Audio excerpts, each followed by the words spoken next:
Assalamualaikum warahmatullahi wabarakatuh. Halo teman-teman, masih semangat belajar? Oke, di video kali ini kita akan menyelesaikan tugas analisis faktor. Di video sebelumnya kita telah belajar mulai dari uji korelasi item total, kemudian dilanjutkan langkah bagaimana cara analisis faktor hingga menemukan faktor baru. Dan di video kali ini kita akan menyelesaikan analisis faktor dengan dua cara lagi, yaitu ada validasi faktor dan juga pengujian reliabilitas instrumen setelah analisis faktor. Teman-teman tidak perlu khawatir ataupun bingung karena di video kali ini kita akan kerjakan satu persatu langkah demi langkah. Oke, sebelumnya kita harus tahu dulu nih apa itu validasi faktor. Validasi faktor adalah membandingkan hasil pengujian data awal atau data lengkap, yaitu kita yang menggunakan 100 data kemarin dengan 50% data. Di video kali ini kita akan mengolah data sebanyak 50 data yang dipilih secara random atau acak. Selanjutnya, tujuan dari validasi faktor adalah untuk menentukan, untuk mencari apakah hasil antara pengujian data awal dan 50% data ini sama. Jika sama, berarti data kita itu valid, teman-teman. Yang pertama kali harus dilakukan adalah kita menyiapkan dulu datanya sebanyak 50. Di sini saya sudah menyiapkan di Excel untuk mempermudah copy paste ke SPSS. Jika diperhatikan dari sini, saya mengambil 50 data itu bernomor genap, teman-teman. Di sini ada 2, 4, 6. Nah, ini bernomor genap. Setelah itu kita copy paste datanya ke SPSS sampai butir 48 ya, teman-teman. Di sini sudah saya setting untuk variabel view-nya, itu untuk namanya sudah saya setting menjadi butir 1 hingga butir 48. Selanjutnya untuk type-nya numeric, untuk kolomnya saya buat 5. Nah, untuk measure-nya ini dibuat scale, teman-teman. Setelah data kita disetting, langkah selanjutnya adalah kita menguji korelasi item totalnya. Masih ingat kan caranya? Yaitu kita pilih Analyze, selanjutnya kita pilih Scale, Reliability Analysis, masukkan atau kita pindahkan seluruh butir sebelah kiri ini ke kotak sebelah kanan. Caranya Ctrl A, langsung pindahkan dengan menekan tombol ini. Semua terpindah, kita perhatikan modelnya ini alpha, lalu kita klik statistik. Di sini di descriptive for kita centang scale if item deleted. Selanjutnya kita klik continue dan kita klik OK. Oke, sudah muncul ya teman-teman. Kita perhatikan reliability statistiknya. Number of items-nya ada 48. Benar ya, tadi ada variannya atau butirnya ada 48. Kemudian untuk indeks Cronbach's alpha-nya itu 0,937. Selanjutnya kita perhatikan bagian item total statistik, utamanya bagian corrected item total correlation. Di sini kita cari butir mana yang angkanya di bawah 0,5. Lalu kita catat dan kita eliminasi di putaran kedua. Kita catat dulu ya teman-teman.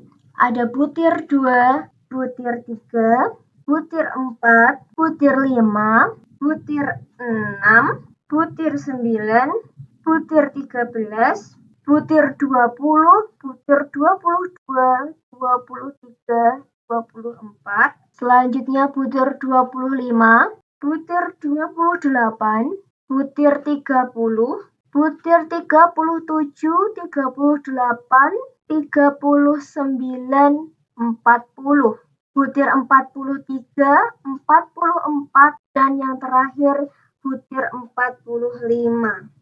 Nah, itu butir-butir yang harus kita eliminasi di putaran kedua.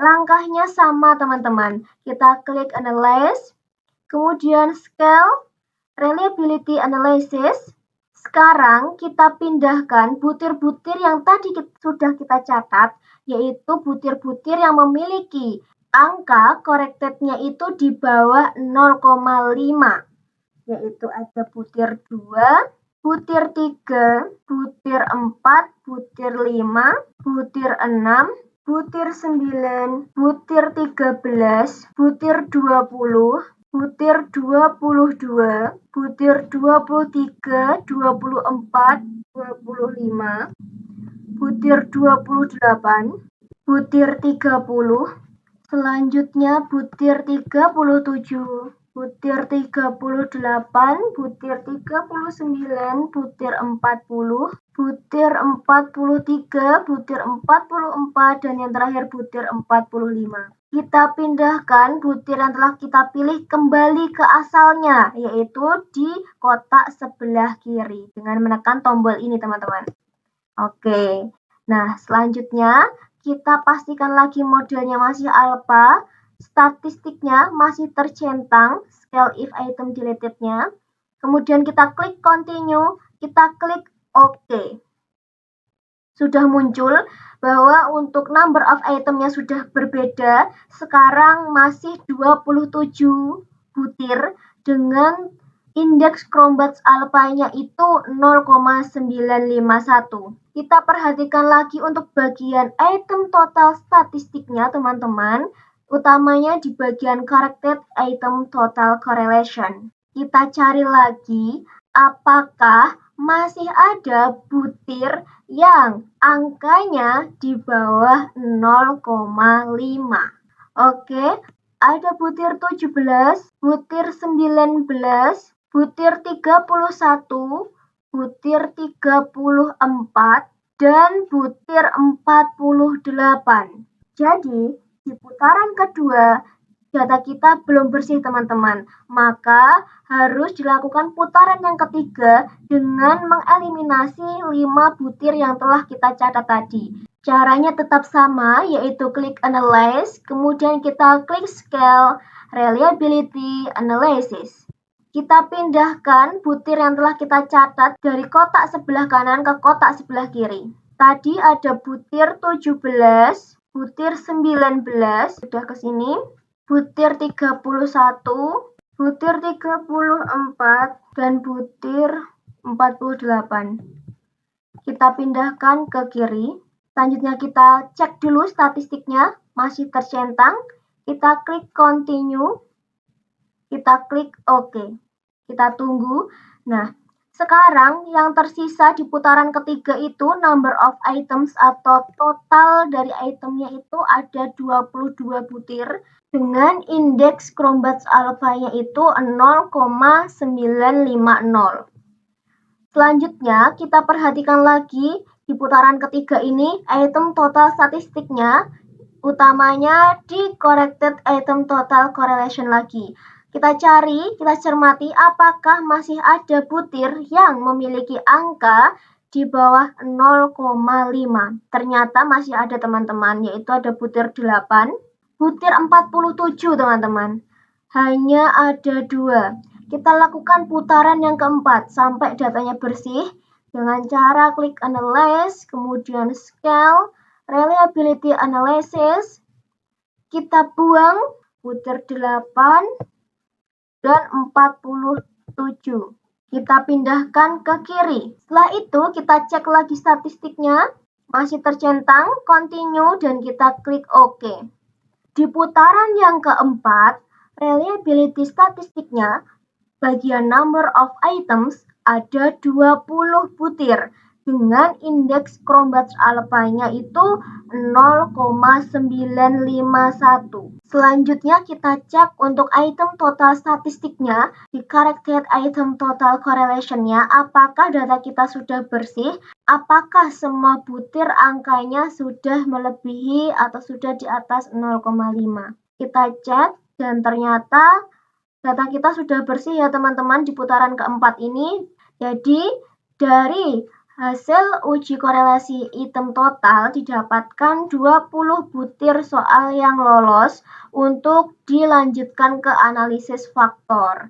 Selanjutnya, kita lanjutkan ke analisis faktor dengan cara klik Analyze, kemudian klik Dimension Reduction. Kita pilih faktor. Oke, kita perhatikan teman-teman. Di sini ada butir 1 hingga butir 48.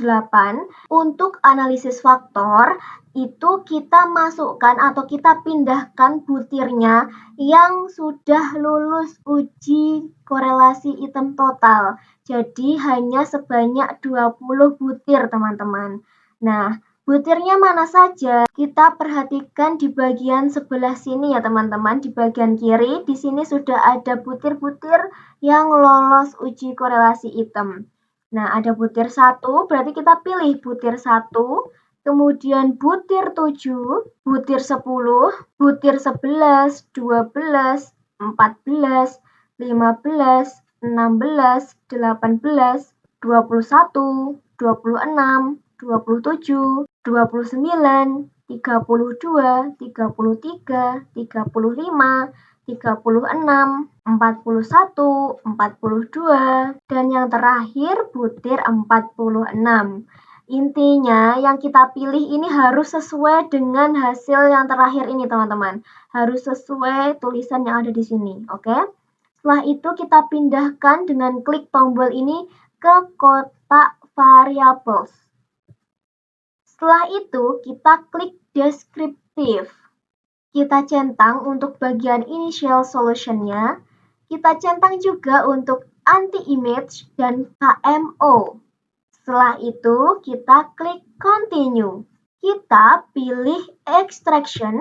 Di sini metodenya principal component sudah benar. Untuk displaynya, kita centang juga script plot-nya. Di sini untuk analisisnya kita pilih correlation matrix, oke? Setelah itu klik continue, kita pilih rotation. Di sini untuk metodenya kita pilih varimap, kita centang displaynya untuk rotated-nya, klik continue. Setelah itu kita klik OK. Kita tunggu hasilnya teman-teman dan sudah muncul. Pada bagian analisis faktor atau faktor analysis, kita perhatikan 3 bagian yaitu KMO and Bartlett test. Kita perhatikan juga anti-image matrix-nya, bagian anti-image correlation. Yang ketiga, kita perhatikan rotated component matrix-nya. Untuk memudahkan perbandingan atau analisisnya dengan data awal yaitu 100 data, kita copy paste dulu ke Excel yang kemarin. Kita pilih copy.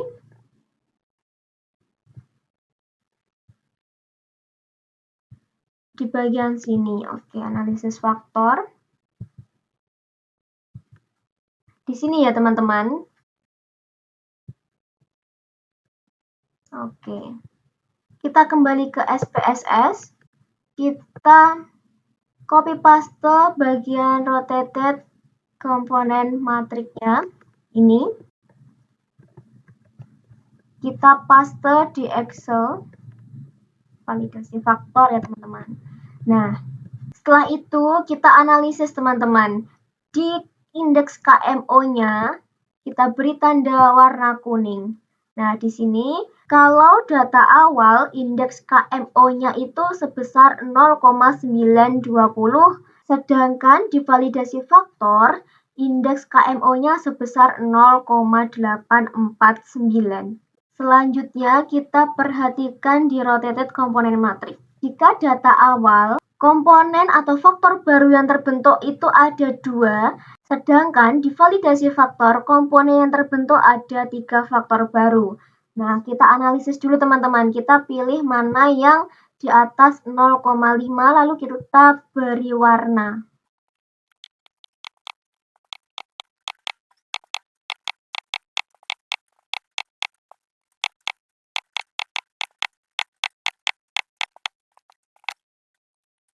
Oke teman-teman, jika kita perhatikan setiap komponen dari masing-masing baik itu data awal maupun validasi faktor memiliki butir-butir yang sama atau relatif sama.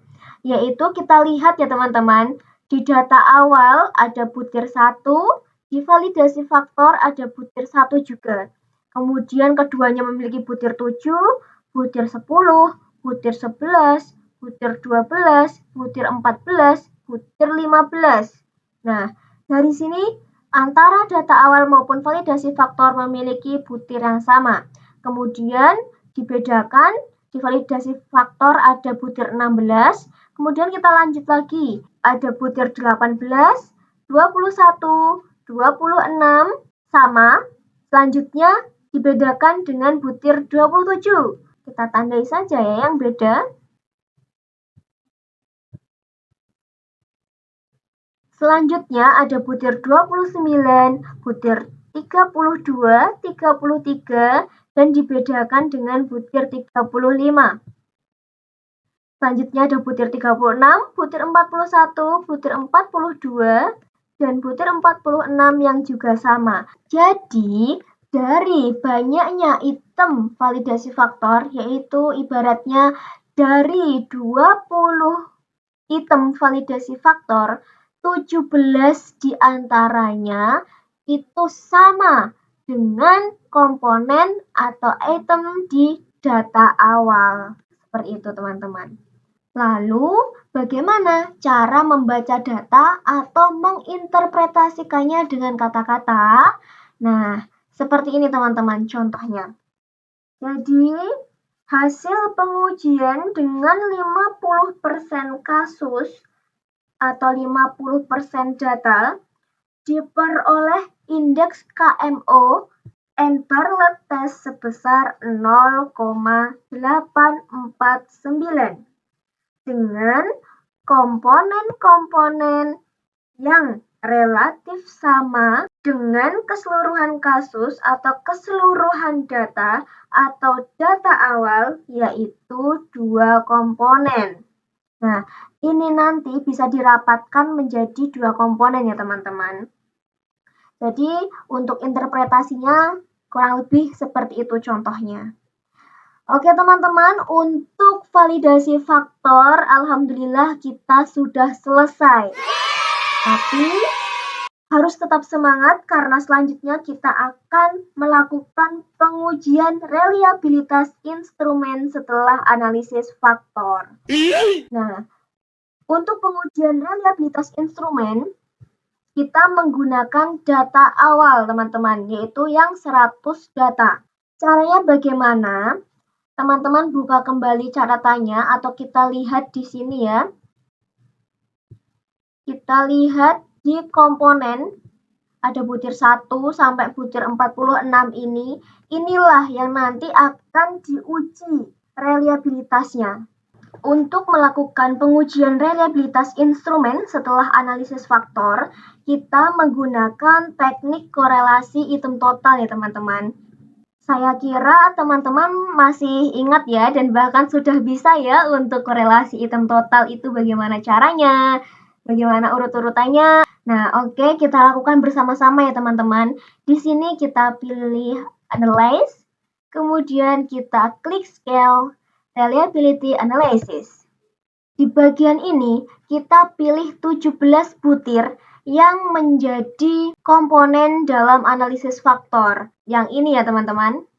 Ini. 17 butir yang ini. Tadi ada butir 1, kemudian butir 7, butir 10, butir 11, butir 12, butir 14, butir 15, butir 18, butir 21, butir 26, butir 29, butir 32, butir 33, butir 36, butir 41, butir 42, dan yang terakhir butir 46. Kita pindahkan butir yang telah kita pilih ke kotak sebelah kanan dengan klik tombol yang di tengah ini teman-teman. Oke, kita pastikan modelnya menggunakan alpha, kita klik statistik. Untuk descriptive for-nya, kita centang scale if item deleted-nya. Setelah itu, kita klik continue. Kita klik OK. Nah, ini sudah muncul teman-teman untuk hasilnya. Yaitu di reliability statistiknya, number of items-nya ada 17 dengan indeks Cronbach's alpha sebesar 0,940. Kita cek lagi untuk item total statistiknya, utamanya di bagian corrected item total correlation. Apakah semua butir, yaitu sebanyak 17 butir, memiliki angka indeks di atas 0,5. Kita cermati ya teman-teman. Dan ternyata semua butir memiliki angka di atas angka 0,5. Lalu, bagaimana cara membaca data atau menginterpretasikannya? Seperti ini teman-teman. Hasil dari analisis faktor eksploratory adalah diperolehnya 17 item valid yang tersebar ke dalam dua komponen. Item-item tersebut kemudian dianalisis lagi dengan teknik korelasi item total dan diuji reliabilitasnya dengan formula alpha Cronbach atau Cronbach alpha. Ternyata semua item tersebut indeks korelasi item totalnya sudah di atas 0,500. Sementara itu, indeks reliabilitasnya adalah sebesar 0,940. Jadi, seperti itu ya teman-teman untuk interpretasi datanya atau cara membaca datanya.